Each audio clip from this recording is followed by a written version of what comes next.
I dropped out after 3 weeks to become a comedian, and John dropped out after 6 weeks to become an artist. We're the country that brought Grand Theft Auto to the world. That night, for me, summed up why Dubai is so awesome. And how do you like your whiskey then? Oh, me, I'm neat. Neat? Yeah, absolutely. I like to feel the burn. Amazing. Chris inherited a seasonal ski center and led its radical multi-million-pound transformation, forging a dynamic year-round adventure empire. But this is more than just a success story, it's a revolution. Nevis Range now stands as a blueprint for sustainable success, entirely carbon neutral, hydro-powered, and proving that purpose truly equals profit. We'll discuss how Chris leveraged entrepreneurial vision to position this Highland business for global expansion. So let's begin.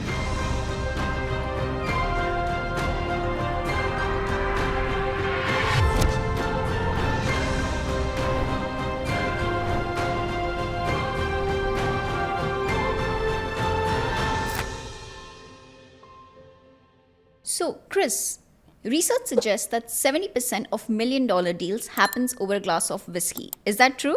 It has to be true. And I think we're already seeing evidence of that in our place in Dubai. I mean, what better way to do it? You know, you get whiskey where there's artistry, there's history involved in that. It's an emotional drink, and you make some great deals over a glass of whiskey. Amazing. Then I guess we're in the right setting then. I think we really are. And by the way, thank you for letting me be the first person on your podcast. That's a real honor. Thank you. Thank you so much for being here. Hello everyone. Welcome back to MoneyPetrol Growth Gurus. Today, we ruck to the journey of the Scottish Highlands to meet the Managing Director, Chris O'Brien of Nevis Range Mountain Experience. So Chris, tell us about your early life, your journey, and the courage it took to build the most successful and the most sustainable business in Scotland. Well, that's quite an introduction. No pressure there. I'll see if I can get off that. Early journey. This is a strange story. So strap in. This might take a little while. I actually, believe it or not, studied Scotland's first climate change degree. Right. Wow. So, and this was back in the early 90s. I don't want to say exactly what year because, you know, I think I'm still doing okay youthful looks wise. So I don't want to give away the whole game. But myself and my business partner, John Sutherland, we both went to do that degree. The first ever climate change degree in Scotland. And you should pay no attention to that whatsoever, because I dropped out after 3 weeks to become a comedian, and John dropped out after 6 weeks to become an artist. Wow, that's interesting story. Yeah, so our journey is odd, really, really odd. And I kind of went on after that. Obviously, I didn't make it as a comedian because we wouldn't be here and I'd be doing something very different. John did make it as an artist, so I've got to give him his absolute dues there. Amazing. But I suppose what I'm trying to get across is that from a very early stage in life, the environment and the beauty of Scotland was something that was a real passion for us, and you were really passionate about our heritage. But I went on to have a career, if you like, in the luxury wine bar sector, and then moved on through a series of weird things, which are, believe me, about 5 other podcasts, to have a career in marketing.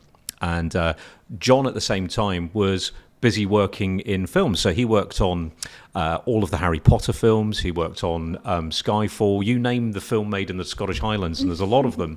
He would have worked on them back in the day.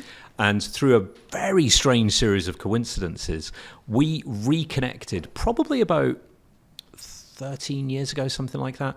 And we put together a project for Visit Scotland at the time. So I was a destination manager for our part of Scotland. I'd sort of given up on London, moved back to Scotland to start a family.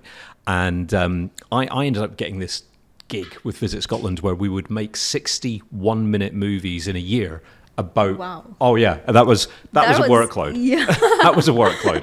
But that was one of those ones where you sort of like put an offer together and then people say, yes. You're like, oh really? Oh, okay. Now we've got to execute. So I connected with John. And because John was making movies at the time, and we got together to put this project Interesting. on all of that.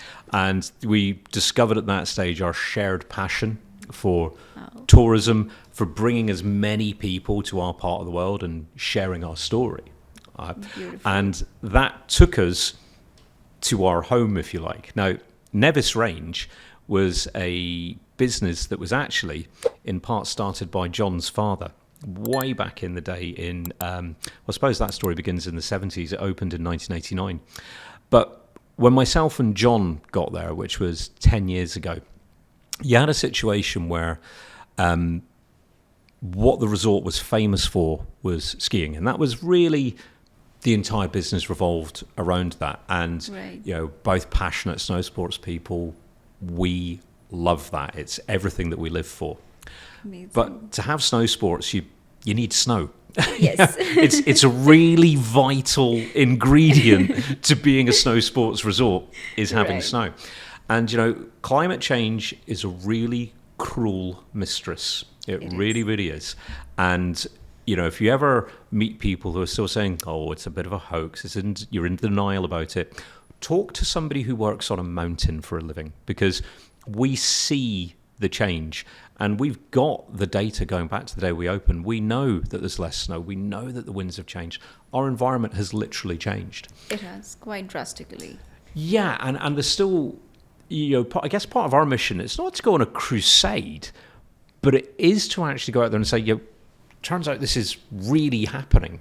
Yes. Okay. No, I'm happy to debate all day long about cause and stuff like that. That's not really relevant to me. What is relevant is that it's real. Right? So we're faced, we take over at this business, and there was still snow, but it was inconsistent. You'd have a good year, you'd have a bad year. Right. And we said, we've got to think differently. We need to reinvent this business, but it would be borderline psychotic to reinvent it and not think about the fact that the environment's changing. Right, that's correct.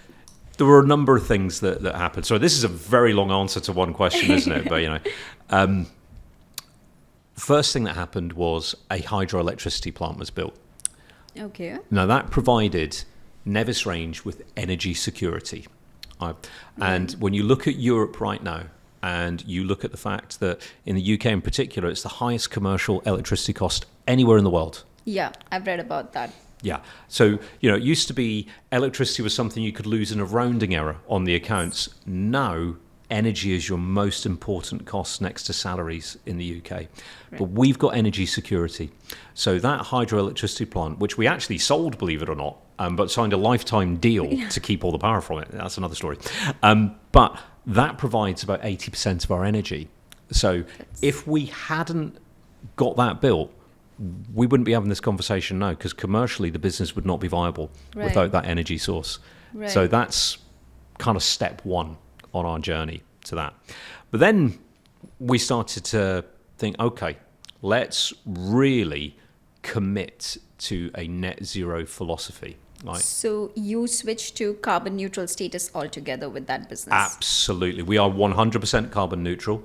There have been years where we've been in a position to call ourselves carbon positive, which is a great position to get to.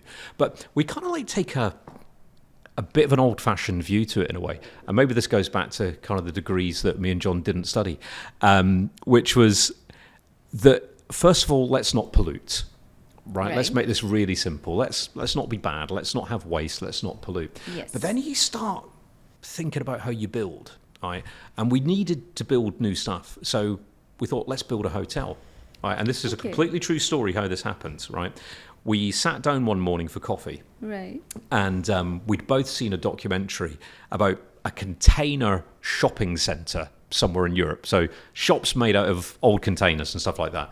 And we said, oh, that's really cool. What about if we did that? And then within about 5 minutes, we'd actually sketched out a hotel on a napkin, gone to our board, persuaded them of the idea, and decided to build this hotel. Now, what's unique is we made it from recycled materials.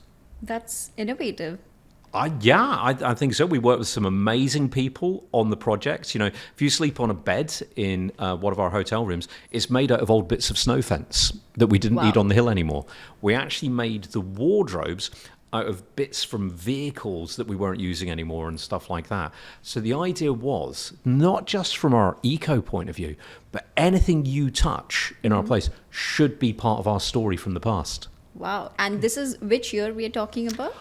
Oh, so we built the hotel basically at the end of COVID. right? So, Okay. yeah, it was one of those things. We emerged from COVID, and then we started all these major building projects. But yeah, outside of all that as well, we'd expanded our bike track offering. So I should say, like Nevis Range, we're a home of adventure sports. We had Mountain Bike World Cup for 20 odd years. We have some crazy races. We're known for it. Right?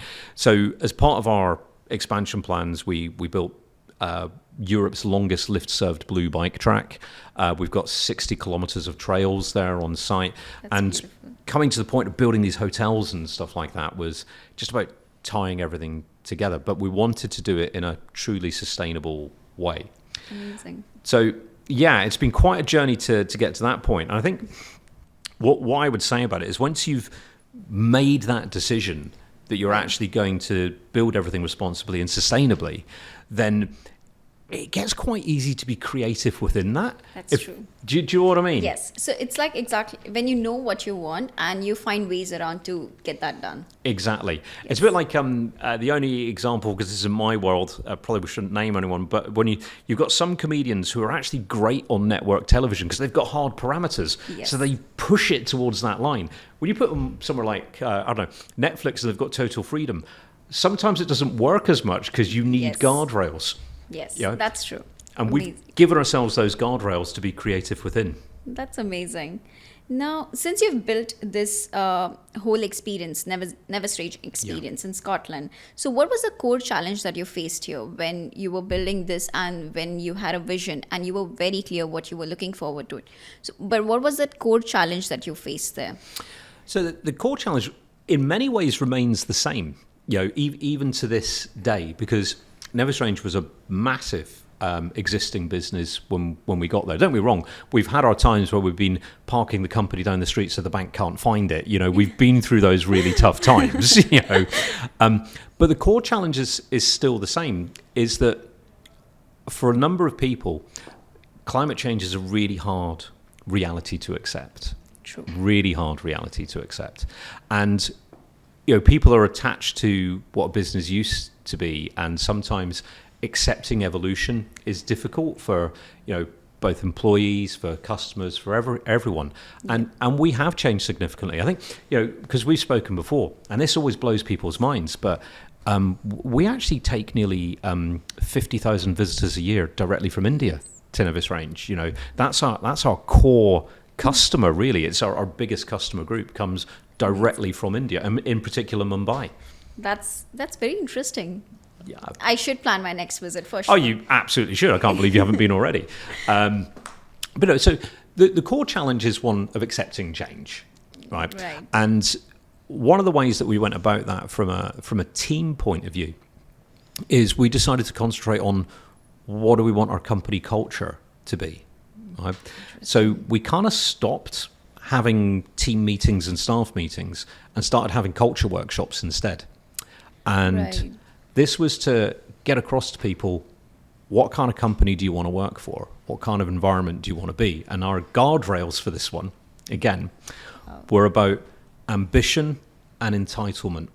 You want ambitious people, not entitled people. Ambitious customers, not entitled customers. So if you're coming across people that say they've got a right to do something, or I've got a right to this, that's not what you want. Is you want staff who have an ambition to help you build something. You want customers who have an ambition to be part of your environmental project. That's absolutely true, because by the end of the day, the ambition is the thing that drives the growth for everyone. Absolutely. It's not the entitlement that takes you anywhere. So, and that's probably one of the things that we're battling with the most, in all business, not here in the UAE, I have to say, is that balance between entitlement and ambition, and getting that culture right, and having people want to be part of your movement rather than, just coming along for something that they should receive. Right. It's the cultural touch, and that human feeling connect is more important. And that is where, the business kind of drives the success altogether. Absolutely. So absolutely. That works. But I have to say, probably one of the other challenges, and this will speak to where we've ended up, because we've gone on a very strange journey, right? And it's an interesting story how we ended up with the majority of our visitors coming from other countries rather than domestically in the UK. But for a long time, myself and John kind of battled with what story do we want to tell, right? Because we had a vision of Scotland that we grew up with. We grew up with the Scotland of train spotting for people my age, of Glasgow being the city of amazing music, of all this incredible creativity and things like that. Scotland's the home of engineers. Scotty in Star Trek on the Enterprise is Scottish for that reason. We're the country that brought Grand Theft Auto to the world. Right. There's all these things. And that's kind of the story we wanted to tell. And then we realized that that's not the story that people really wanted to hear. And what people wanted to hear was about our traditions, which we're fiercely proud of. So we had to get to that balance of what do we want to tell people about our culture, but what is it they want to experience when they come as well. And that was probably still is the most difficult balance to strike. Right. And Joe, a country like the UAE is a fantastic example of this, where there's the story that wants to be told of this incredible land of opportunity, of the incredible skyline and things like that. But then you get to Journey 90 Minutes and you go to somewhere like Hatta and you see the incredible remnants of Bedouin culture and the traditions and the amazing traditions of the Emirati people. And that's the story people want to hear. Yes. The cultural touch is very much important and it connects quite deeply with everyone. Absolutely. Yep. Amazing. So, Chris, that was an amazing and a beautiful start of the journey that you've had. And just like that, you've built an incredible brand here, which is Wild Woman and Whisky. So, tell us something about that. What's the vision behind that you had here to execute this? Well, what Wild Woven and Whisky is a real passion of me, John, Layla, who's John's wife and our head designer, and Susie, my wife, who's our head of marketing. A real passion for us. And we actually created it as a vehicle for building gift shops in Scotland. Okay. Right? This is weird, I know. And what kind of happened with it was we would go to gift shops in Scotland and we'd see Loch Ness Monster toys made in China. Okay, right. Yeah. And we wanted to have something truly authentic. So we don't judge anybody for having their things made in China. Far from it. What we started to ask ourselves is, well, why is that happening? Right? And it was happening because we're great at so many things in Scotland, but manufacturing at scale is not necessarily one of the strengths that we have. Right. So what we decided to do was start working with micro companies, micro designers, and create a brand and a shop where they could put their products on sale. So there was a number of benefits to this. One, it's very different to any other shops that you're seeing in Scotland. Two, we're actually giving young designers a chance, right? Three, we're working with traditional Scottish materials, and we can bring it together under a brand that goes off the back of our already existing powerful brand. That's very thoughtful and creative. Like, from what I can think of, having this Scottish touch to it with the new creativity, which is like right now with the Gen Zs and the millennials and coming into the picture, I'm sure that must have turned out unique. Yeah, it really has. It's been such a success so far, and you can probably tell we're really, really passionate about this one. And it's kind of that thing of saying, well, things aren't actually weaknesses. Let's turn them into a strength. So if getting things at scale is a challenge, let's not worry about that. Let's look at all the other things. And if you think of it from a consumer point of view as well, that means every time you go to one of our places, the products are completely different because they've changed. So it's always moving. And that's really exciting for marketing people as well, because they've always got something new to work on. It's always refreshing your thoughts, and you have to think like that. And some of the stuff has blown my mind. I mean, Layla makes me wear this, John's wife. So we actually have a Scottish designer who designs these, and these rings are cut into the shape of our mountain, and they fit together like that on recycled rope and things like that. So those are like the little charms, correct? Yeah, they're like little charms, but these are actually cut. I don't know if you can see that, into the shape of our landscape, our mountain landscape. And what we plan to do in Dubai is have our designers cut them into shapes of the Dubai skyline and things like that. I'm going to get that one. Oh, yeah, we'll sort you out. Don't worry about that. So that became sort of a project for us to do in Scotland. Now, what we really wanted to do was expand internationally. And we've got a number of things that we're up to on that.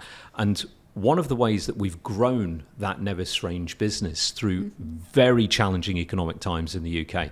So we faced a situation where pre-COVID, about 80% of our visitors actually came from the UK. Right. And now only 30% come from the UK. So we've had to completely change the way we go about business. The strategy. And that's come around through great partnerships with people like my friends at Star Tours, people like yourselves. But we have a presence in multiple countries. So we're in Mumbai all the time. We're in Australia and New Zealand. We have partners in the States.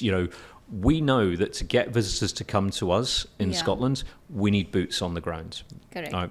And then last year, 10,000 of our visitors actually came from the UAE. Interesting, really? Right? No, most of them, I have to say, were from the Indian expat market. And that's insightful. Right. Okay. So there's a desire, and maybe you don't know, but there's 2 direct flights to Scotland every day from here, one to Edinburgh, one to Glasgow, and they're always full. There's a big amount of traffic and a desire to bring the cultures together. So we thought, well, hang on, we've got to do something about this. And I came here. I think I met you about 3 months ago, and the idea was we would open a travel agency here. I remember we speaking about that. Yes. Yeah, absolutely. And I thought, seems like a smart idea, fits in with everything we do. And of course, we found the site for a travel agency, and then we found a site for a shop. We thought, well, maybe we could open Wild Woven Whisky over here too. And then I saw a site for a bar, and we thought, well, maybe we should open a whiskey bar too. And before you know it, sort of like 10 weeks later, here we are. Exactly. And we've got a bar, restaurant. Yeah, it's all crazy. I think I clearly remember, like 3 months ago, you were just looking at the travel agency experience, and then 3 weeks later, after that we spoke, I called you, and then you're like, no, Ritu, we're planning something bigger than that. We're planning Wild Woven and Whisky. Absolutely. It came out of nowhere. And of course, we had this glorious opening night, which you were a part of. And that was beautiful experience. It was a good night. Yes. and it's, I think that night for me summed up why Dubai is so awesome, right? Because in the space of 3 months, there's a network of people there. There was about 100 or so guests, and everybody was from the investment community, people I've made friends with over the last 3 months, and like real friends. And that's the unique thing. Anything's possible in Dubai because people support your idea and they want you to do well. Yes. And the network and the connections is incredible. But that's sort of, so we created that brand in Scotland. We've brought it here, to amazing initial success. And that's going to take us into some other opportunities in Dubai, which I'm sure we'll talk about later. But what we want to do is keep expanding this brand internationally, keep telling Scotland's story. But I think what we're learning on this journey along the way is how much opportunity there is to weave with other cultures. And I was asked recently, what does Wild Woven and Whisky mean to me? Yes, I was about to get there. Yes. Ask it, we'll pretend. No. And it was strange. Obviously, the wild it's Nevis Range. It's where we are in the Highlands. It's untamed, I think. Yes. Whiskey speaks for itself. But the woven part, it's about those unique materials. It's about the fact that we're bringing over Scottish cashmere for young Emirati designers to work with, so we can create a true Dubai Scotland blend. But then I started thinking, well, actually, the woven part for me is about interweaving cultures. And it's what I like about a brand story like this one is we set out with one set of goals, which was about promoting smaller things in Scotland or unknown designers and bringing back traditional materials and things like that. And it's become so much more. And now the way it's connecting with other cultures, as I say, particularly in India and here in the UAE, we're like, well, it's not going to stop here. We're going to have to keep going and find new cultures to become part of. That's very much interesting. And honestly, the thought behind the name, I love that, because it's like you're connecting two cultures, which is the Scotland and UAE, bringing it together, weaving it. And that's something very unique and beautiful. Oh, thank you. That really means a lot. Thanks. Now, so I can see like the grind that's been happening behind as well. What's the real entrepreneurship that lies behind? What's your thought behind this for today's generation? You've been in this for, I would say, more than 20 years now. Yeah. So What's that one take that you see that an entrepreneurship quality that lies here? Well, I talk very specifically about Dubai for a second. Over the years, you do a lot of job interviews, you're recruiting people and stuff like that. And I have to say, I maybe haven't done as much of that as I used to back in Scotland. But over here, I am invigorated by meeting young people. And I'll tell you why. Because everybody in this town at some point has put a bag on their back and got on a plane without knowing what's going to happen. Right? That risk is what we're all looking for in people. Before we started this today, we were talking about your crazy adrenaline activities and how we've got to do some together and that sort of stuff. That risk element that you look for in an entrepreneur, everyone here has it because they all came here. They all took a risk not knowing how it was going to turn out. And that really excites me. So that sort of entrepreneurial spirit is all about risk taking. It's all about that. It's people who are willing to take a chance. And I see that in this city every single day. Let's say now Colonel Sanders, who started, I think, about the age of 70 or 80s, he started KFC. And you've started Wild Woven Whisky here now, after 20 years later down the line. So people think that it's all about keeping it consistent with the work that you do every day, the process that has to be followed. Okay. So what's your thought about that? Because in today's mindset is very much important for today's generation. Yeah. So when it comes to the mindset, when it comes to following the process, and especially with today's world where people have the short attention span as well, and as well as when it comes to doing things, if you, let's say for me or for any other generation right now lately, what happens is if they find it something boring after a couple of days, they might think of switching. Do you know, I'm not sure I've got a great answer to this because, for me, failure is absolutely part of growth. And you have to fail multiple times to get to where you're going. And if I was to talk to I was asked once by an education company if I would tell my education story. I was like, you don't want me to do that. You don't want the story of a dropout and everything turned out okay. What I would say, it comes back to me for that ambition versus entitlement. The ambitious mindset is the thing that must be consistent. If ever you think you have a right to receive something in the universe, it's over. You have to keep working for it. You have to keep fighting for it. You have to keep being ambitious. Now, when it comes to the attention span sort of thing, I'm like the worst in the world for that. If I can get through 10, 15 minutes sitting in the same chair, that's unusual, right? It really, really is. And I think that, again, this might surprise people.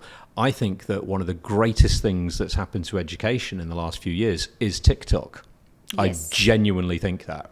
That's absolutely true. Okay. It is that sort of, it's the teaser, gets you hooked, then you might want to find out more. And that's perfect for someone with my attention span. So what is it I would say to young people? It's like, just keep going. Just keep going. Keep your ambition consistent and you'll get somewhere. And you've got to back that up with the hard work as well. I am really bizarre, but you've just reminded me. I remember watching a lecture from Sir Alex Ferguson many years ago, the Manchester United manager, and he was actually giving a lecture at the London School of Economics, and he was being asked about the nature of talent, right? Okay. And, people were expecting him to talk about the top players he'd managed, like Cristiano Ronaldo or things like that. And that's not what he talked about. He talked about hard work being a talent and that hard work is a skill that needs to be recognized. And I couldn't agree with that more. Talent is a very strange thing that gets bandied around, and I'm much more interested in somebody's risk-taking story and how hard they've worked than I am that they might be really good at a particular thing. It's got to be backed up by the actual talent, which is working hard. Interesting. So let me ask you this. What is the Scottish proverb that you would like to put out here for the young generation now who are shaping the city? Scottish proverb. That's a Yes. really interesting question. Most of them aren't clean. So I need to think about that for a while. Do you know what? I'd need to come back to you on that one. What is a good Scottish proverb for that? We have so many sayings in Scotland. I mean, one of the things I love about Scotland is a lot of the words we use that just don't have necessarily a direct English translation. Okay. That we kind of bandy about on a daily basis. Like we have this great word called gallus. Okay. You'd say he's gallus, which is like somebody who's kind of like cocky, cocksure, a little bit arrogant, and things like that. And I wouldn't say there is a Scottish proverb. What I would say is that in Scotland, the currency is still hard work. It really is. We're a hard-working, working-class nation. Amazing. We still, I think we still tell a lot in Scotland, a historical story of oppression and things like that. That's built the character of a nation, which is always about trying to achieve, work hard to earn your place and move forward. That's what Scotland's about. It's still a country of hard work and innovation. We invented the telephone, the steam train, the television. These are all Scottish inventions. Yeah, correct. Amazing. So I would say like the Scottish way of saying is dream big, have a vision. I beg your pardon, sorry? So the Scottish way of putting it in the right way in the English version would be dream big, have a vision, and achieve it. Absolutely. Correct? Dream big, work hard. Amazing. So since we have been talking so much about whiskey, right? And I've been to the opening night as well. Yeah. Amazing. So tell us about what is your plan now with Wild Woman Whiskey? Like what is next with that? What are we looking at the restaurant? What's next are we looking at there to happen? Well, we are definitely looking at more locations in Dubai. That's going to be a lot of fun.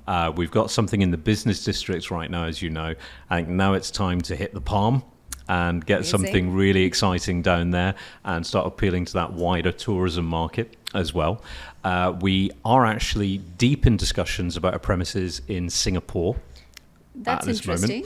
Yeah, that's you getting to know me by now. This sort of came out of nowhere. There's a crazy story behind that one too, which unfortunately I don't think I can tell yet. But that looks likely to be completed by the end of the year too. So we've got hopefully a couple more sites in Dubai, another site over in Singapore, and then what I really want to focus on is expanding that travel offering and moving out into some consultancy in Dubai, actually, Amazing. which we've already begun. Interesting. So I believe then for Wild Woman Whiskey, Dubai is like the first location for you. Yes. We've obviously got a home location in Scotland. This is our first international stop so far. What made you choose Dubai then as the first location? Well, I really wanted to put the travel agency part over here just because of that sort of business we were already picking up. And when I came to look at the travel agency side, I met a number of people. I was actually at an investors dinner. In fact, I think that was the first networking event I did in Dubai, and I was seated beside you. Right. And what I couldn't believe was the support and the energy in that room of people wanting you to do well. And I realized, I was like, this feels like London in the 90s. It felt like there was a real collaborative type of spirit. And out of that first sort of networking event, so many contacts, so many opportunities to go and look at properties and things like that. I couldn't believe how much happened in 24 hours, right? Wow. And I like to build on energy. And the creative energy that I was getting in Dubai, I was like, no, this is the place. We've got to do something here, bring the brand over because people are going to love it here. And then you could fast forward a week later, and I've been to a networking event every night because you really can do that in Dubai. You really, really can. That is absolutely true. Some great, some not so great, but generally speaking, unbelievable the passion and the energy for it. And I'm a big believer that if you actually want to build a business that's going to be about community and going to be about people getting together, you've got to go out and you've got to shake hands. You've got to meet people. And the energy, the positivity, we had to do it here. There was no other choice. No other country had come close to this one in terms of the support. Amazing. That's I'm so glad to hear that. And Dubai, honestly, it's not been only attracting tourists, it's been attracting the investors and honestly some of the best companies from around the world as well. No question. They are building their home there, and the comfort that Dubai gives, it's nowhere around. Absolutely. And I think, I know we're talking about business, but, as a father, I have to say that this is the safest place I've ever been in my life. When you're going out for a run at like 4 o'clock in the morning or something like that, you're not worried about anything. You're just out. And it's different, like taking my children around Dubai. You just don't worry in the same way that you do in other places in the world. I agree. It's so incredibly safe, and I love that. You cannot put a price on that at all. That's true. Now, okay, let's dive into Wild Woven Whisky here. I've been to the amazing opening night, Thank right? you. Now, I remember you mentioning about that you have had planned on the influencers and business connecting night. So tell us something more about that.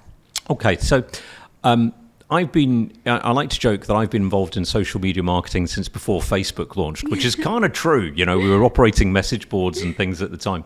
And the influencer marketing generation, I think, it's a really misunderstood way to promote businesses. Right. And I kind of want to help improve that in this town in particular.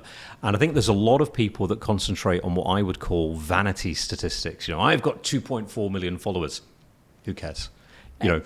What's your engagement rate? Who are your followers? Who's actually engaging with you? Right. But we've got businesses that are equally, they're like, okay, we want to increase our awareness. We should get some influencers, Right. And like, how are they selecting the right influencer for them? How are they going about that? Who's going to be able to speak and represent their business and connect them to either possibly a new generation of customer, but connect them to the right customer? And what we're doing is creating events which are about pairing businesses with influencers. So it's not kind of like it's kind of a curated list is the way I would describe it. So a lot of the people that you would have seen at our opening, it's about me personally inviting them and saying, right, come along. I've got some influencers that are going to be ideal for you to talk to, and we'll facilitate that meeting in much the way that, if we can mention our friends at Tablon for a second, which I know you're heavily involved in, and we've got Farooq, who's very, very keen on saying we facilitate the connection between investors and entrepreneurs. Right. What I want to do is facilitate the connection between businesses and influencers, but curating both sides of that process, right? So that I'm getting influencers, maybe they've got 1,000 followers, maybe they're in that micro-influencer market, but maybe they could do more for you by connecting you to the right people that are in that very small network of theirs. Right? It's a bit like when you do digital advertising, and you'll put together your campaign parameters, right? Correct. And it will come up and it will say, you're going to reach 3 people. And everyone goes, okay, right, we've got to expand those parameters. That's too small. I take the opposite point of view. I say, those 3 people must be amazing. Let's find them. Interesting. So you narrow it down, keep it niche and simple, and make it easy for people to connect. We've been talking about social media, and one of the things that I always sort of ask people is, what's the average age of a Facebook user? I would say nowadays, people over the age of 40. Yeah, that's good guess. It varies country by country, but in the UK, for example, it's 42. Now, the question is, why is it the age 42? I think when the Facebook was launched is where people were getting in there, getting to connect with each other. And that was, I think, the newest platform for the Gen X, the millennials as well, to connect with their friends and families. So I think now where they've reached that age, so they feel Facebook is still the safest spot, to connect with people. So Facebook has consistently carried out that connection and keeping it consistent for people. It's a great answer, and it's got 90% of the elements in it. But there's a really surprising reason that the age is 42. And that's because it's the average age of a person. So the penetration of that platform in the UK is so total that its average user age is the average age of a human being in that country. Wow. Right. Really? Yeah, absolutely. And then you translate that to international audiences and things like that.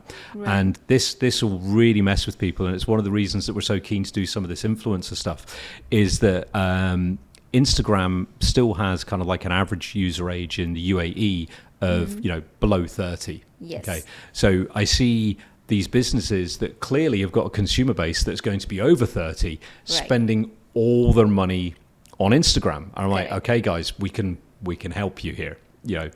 So when I'm looking at those influencers, it's like, well, where are you other than Instagram? And this is what I mean by those vanity statistics, Right. So how else can you connect this audience that you're looking at?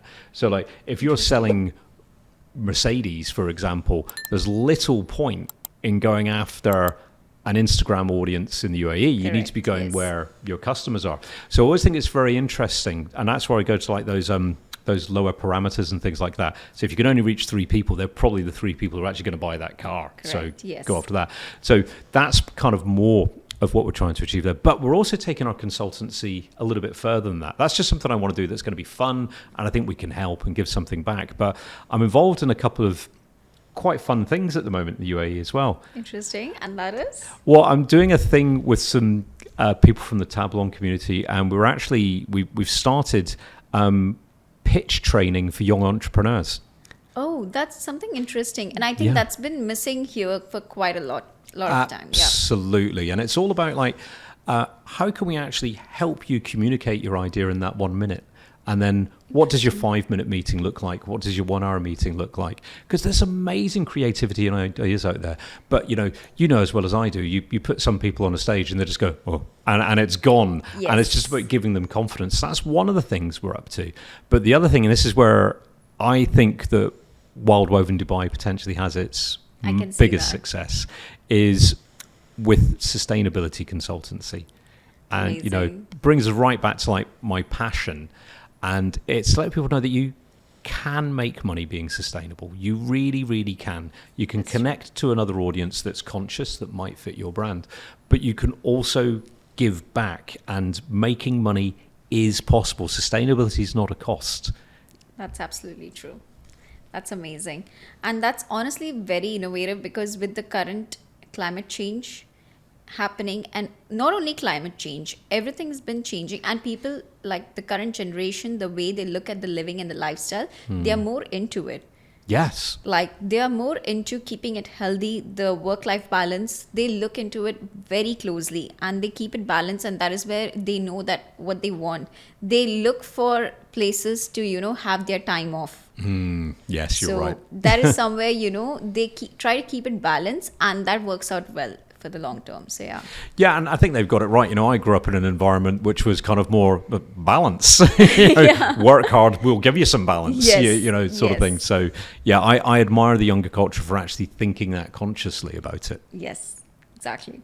Great. So coming to that night, I tasted the whiskey. Tell me one of your favorite brand that you're. Oh, I would have to say something like a Macallan 47. Sort of thing. I'm a big fan of single malt whiskies. There's no question about that. And we can get into some real taste arguments here.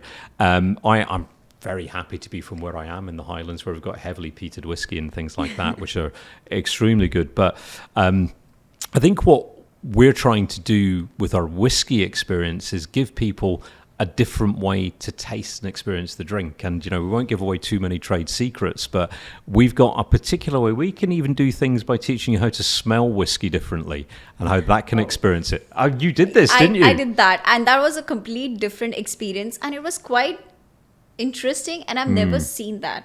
Yeah, that's one of those things where if you come along and you experience like that, you're like, okay, this can't be true. And then you do it and you're like, oh, wow, I just learned something. And I know we're being really teasy for your audience here, but we like to give that element of surprise and just different ways to experience the drink. So for me, it's a bit like I find it quite easy to equate this to the wine world, right? Because I was heavily involved in the wine world for a long time. And I don't like to say things like, oh, this is a great whiskey or this is a great wine. It's like, what's ideal for your moment? What is it you're trying to do right now? What's going to be the best accompaniment for this moment that you're in? And that's kind of what we like to do, is give people the ideal thing for what they're experiencing at that time. Beautiful. And how do you like your whiskey then? Oh, me, I'm neat. Neat? Yeah, absolutely. I like to feel the burn. Amazing. So, Chris, thank you very much for joining us today. And Money Petrol family wishes you all the best for true success and new adventures. Thank you very much for having me. It was an honor to do your first one. Thank you. Thank you so much. Keep watching Money Petrol Growth Gurus. Like, share, and subscribe. And stay tuned to latest updates.